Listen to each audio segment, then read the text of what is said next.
एमिति लगौ लगौ दीटा हलदिया कलर मंदार डाल मु गोटे कुंडरे लगे देइथिली। तो सौभाग्यवशतः दीटा जाक मंदार डाल बंचीगला। दीटा जाक जेतेबेले बंचीगला सेतेबेले गछ बड़ होईगला किंतु फूल फुटिलानी। कुंडरे बा केते माटी धरुची, सेथिरे जोड़े गछ बंचिकी ता देहरे फूल हवा कष्टकर। तेणु मन मन भाविली जे ताकू अलगा अलगा करदेवी। तो प्रथमे जणुकू लगेली, सी करि पारलेनी। तापरे दुई जण देखंतु ता देहरे लागिचंती, किंतु दी जण जाक भी करबा एते कष्ट हो जाउची। कुंड उपरे चढ़ी गलेनी, कुंड किंतु भांगी जीवो। तो ताकू गोटे प्लान अप्लाई कले केमिति ताकू कुंडरू बाहर करिवे।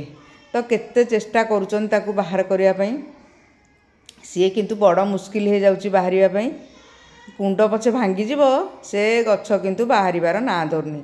तो बहुत चेष्टा कला परे जाइकी से माने सेतर बाहर कले।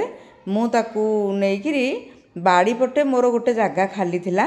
प्रथमे गोटे गछ नै मु बाड़ी पटे नेइकी लगेई देली। तापरे आउ गोटे गछ से कुंड सह गोटे गछ अलगा कली, आउ गोटे कुंड सह नेइकिरी छात उपरे रखिदेली।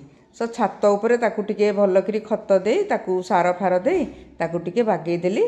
तो देखिबा केबे कु सेई गछरे फूल फुटुची, केते दिन रे से फूल फुटुची ताकू देखिबा। मते लागुची माटी रे जोटा लागिची सेटा आग ही फुटिबो।